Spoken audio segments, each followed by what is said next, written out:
Bonjour, nous allons vous montrer dans cette vidéo comment candidater, c'est-à-dire comment remplir le e-form et puis candidater pour une action CBHE ou Jean Monnet. Alors tout d'abord, il faut aller sur le site internet que nous avons communiqué la dernière fois via un email, eacea.ec.europa.eu/ppmt/. Et puis, une fois sur ce site-là, on va vous demander Application for Funding or Applications for Accreditation. Donc, nous, c'est plutôt Application for Funding. Voilà, donc Create New Application for Funding. Donc on y clique, puis il faut impérativement avoir un EU login. Ce EU login, il faut l'avoir déjà créé. Moi j'ai le mien. Donc je vais saisir mon password.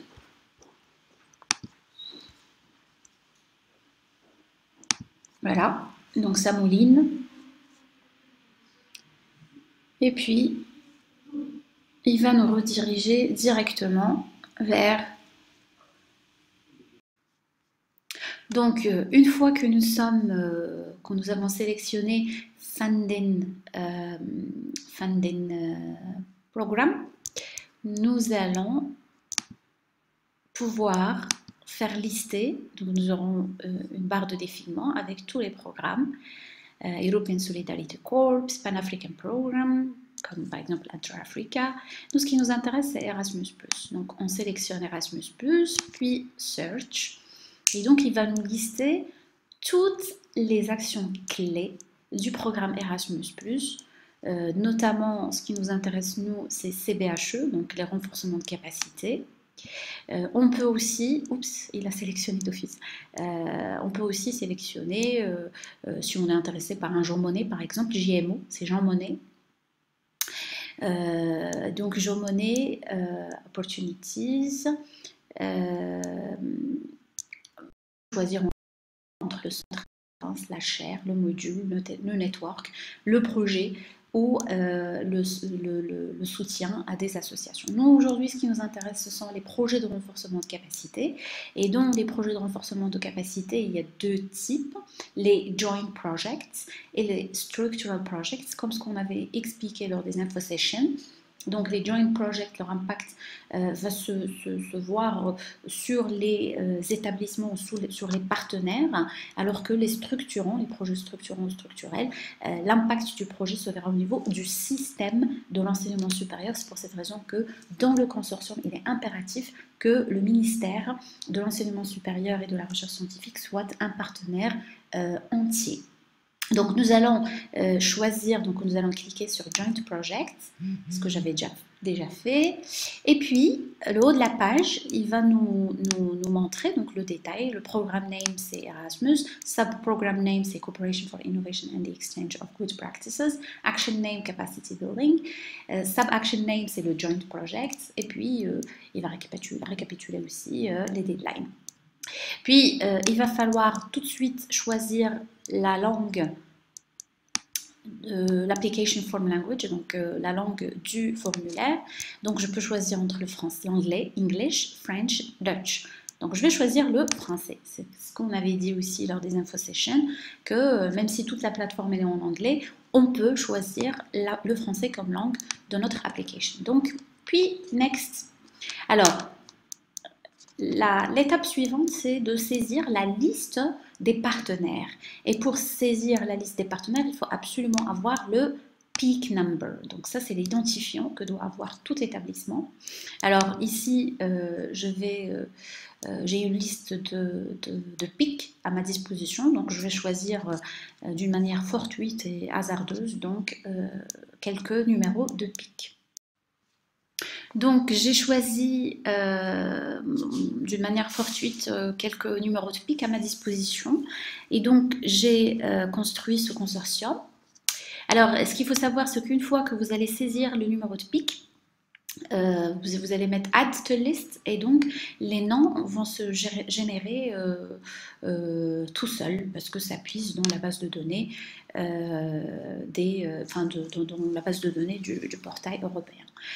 Ensuite, une fois que j'ai saisi les partenaires, il va falloir que je saisisse l'Applicants Organization. Alors ici, moi je n'ai pas fait attention, bien sûr, il va falloir bien vérifier, il me faut bien sûr le pic des pays, les pays programmes, hein, les pays européens. Voilà, donc je n'ai pas quelque chose sous le coude, mais voilà, il faut saisir tous les partenaires, d'accord. Puis saisir, je vais choisir le applicant. Et là, attention parce qu'une fois que j'ai l'applicant, je n'ai plus le droit de changer par la suite une fois que je valide. Donc, il faut bien faire attention pour cette choisir l'université premier, par exemple, comme applicants. Sachant qu'ici, il me faut quand même 2 universités européennes de mon consortium. Donc, next step. De toute façon, c'est guidé. Donc, il me donne un petit récapitulatif de générer le if. Donc, je lis, bien, voilà, je lis, je regarde. Et voilà, donc une fois que j'ai... Donc, je vais Create Application eForm et donc je vais cliquer. Et donc là, encore une fois, il me dit de faire attention parce que c'est un e-form qui va être généré. C'est un document PDF que je vais remplir par la suite. Donc, il faut bien s'assurer qu'il va être enregistré quelque part où je peux y accéder sans difficulté. Donc, je vais dire OK. Et donc voilà, donc une fois que j'ai mis OK, donc il va me donner donc cette petite fenêtre pour me dire que où est-ce que je vais devoir enregistrer le fichier. Donc je mets enregistrer, moi je vais le récupérer sur téléchargement. Et puis voilà, donc j'ai généré le e-form. C'est pas fini parce que c'est sur le e-form que je vais devoir saisir ma candidature. Si je voudrais avoir un autre e-form pour une autre candidature, CBHE ou une autre, je pourrais le faire en cliquant sur ce lien to return to the home page. Donc je pourrais régénérer autre chose. Alors, pour compléter ma candidature, je vais devoir aller donc récupérer mon application, mes e-form application. Donc moi je l'ai, une fois qu'il est enregistré, il va dans téléchargement, donc je le récupère. Et donc je vais avoir ce PDF interactif sur lequel je peux saisir donc ma candidature. Alors il y a un rappel, on commence déjà par un rappel des listes des organisations partenaires. Donc, on nous rappelle qui sont les pays avec qui je pourrais travailler. Donc, ça, c'est très important à vérifier, surtout quand nous sommes dans un projet interrégion ou intra-région. Donc, il va falloir vraiment faire attention parce que ça conditionnerait par la suite l'éligibilité qui est le premier critère qui va être évalué.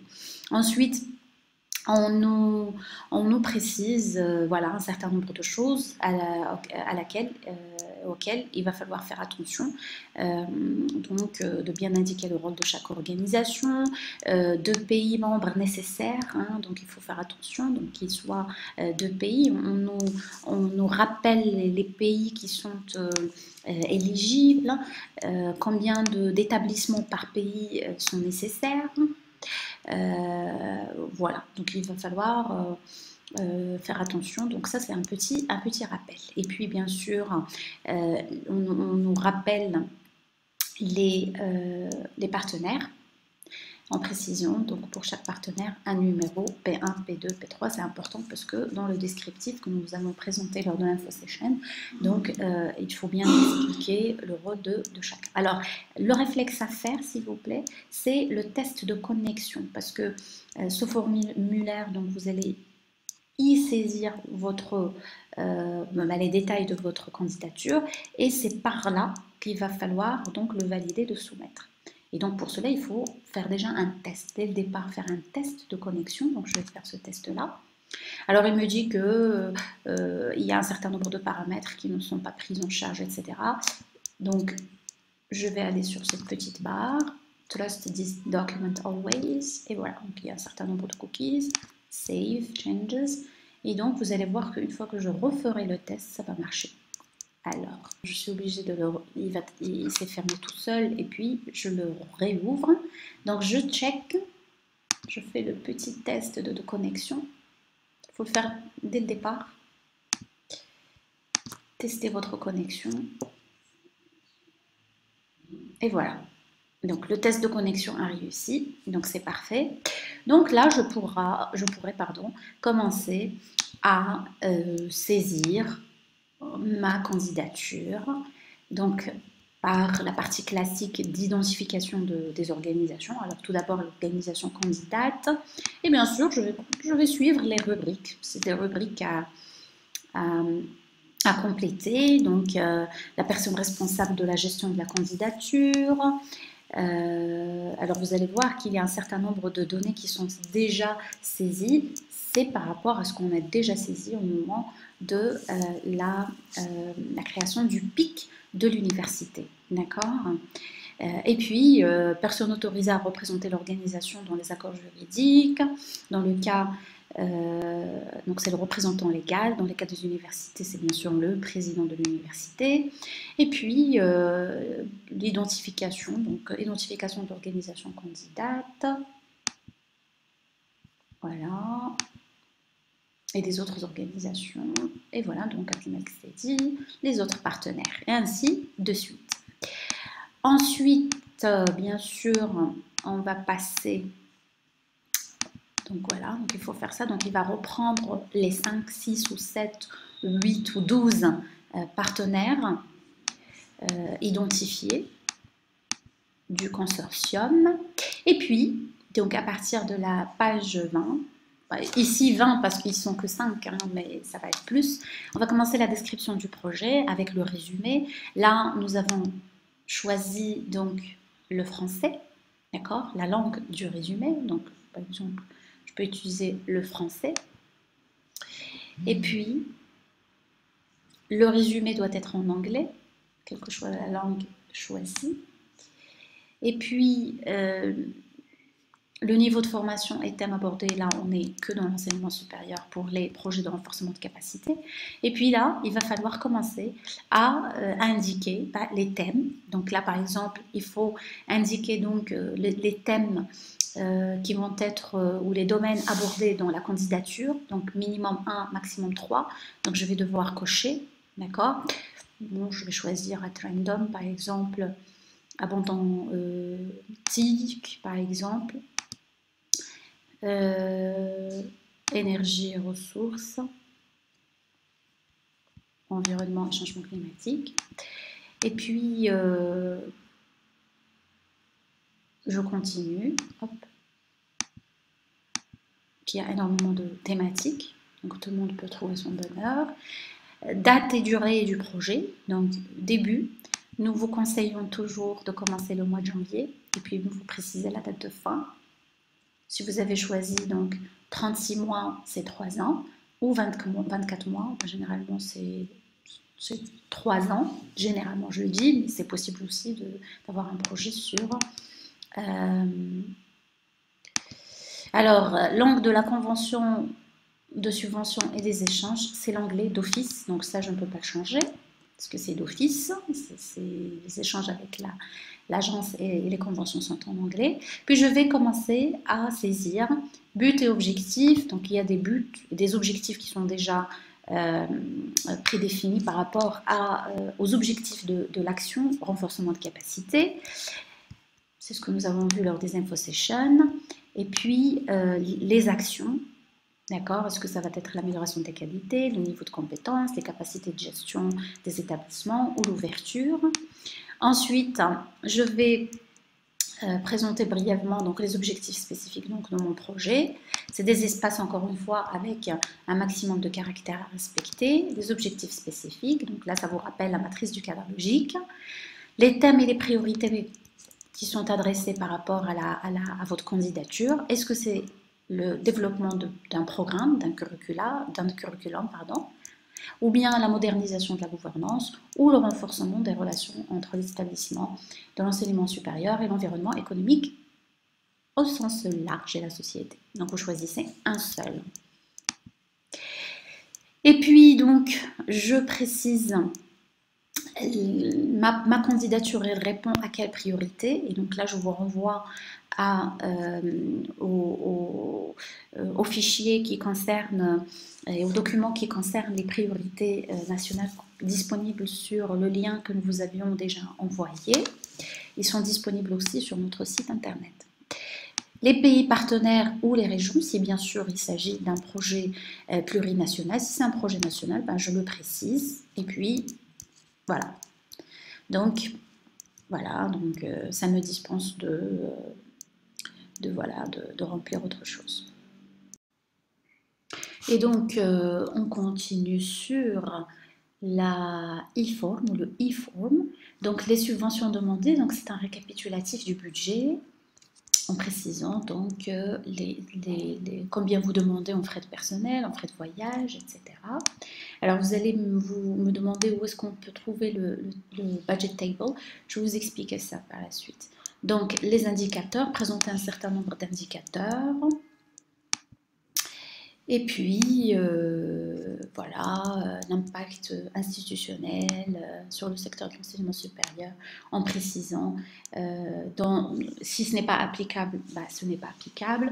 Si c'est à faible mesure, large mesure, très large mesure, entièrement réalisé grâce au projet, etc. Et puis à la fin de votre candidature, de votre e-form, vous allez devoir attacher le complément de candidature, à savoir les pièces jointes, description détaillée du projet, le budget détaillé, les déclarations sur l'honneur et autres pièces justificatives si nécessaire, bien sûr. Alors, où est-ce que vous allez trouver ces éléments-là pour les remplir? Vous allez sur l'adresse donc de l'agence que vous pouvez trouver dans le descriptif que nous avons envoyé avec cette vidéo. Et là, vous allez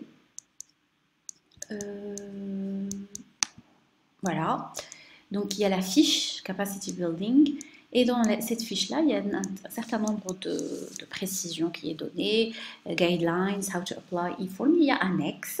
Quand vous cliquez sur annexe, vous allez trouver donc la description du projet pour les joint projects, pour le structural project, le budget table, les déclarations sur l'honneur et les mandates, d'accord, donc toutes les annexes. Puis il y a un rappel qui est très important, ça concerne les participants.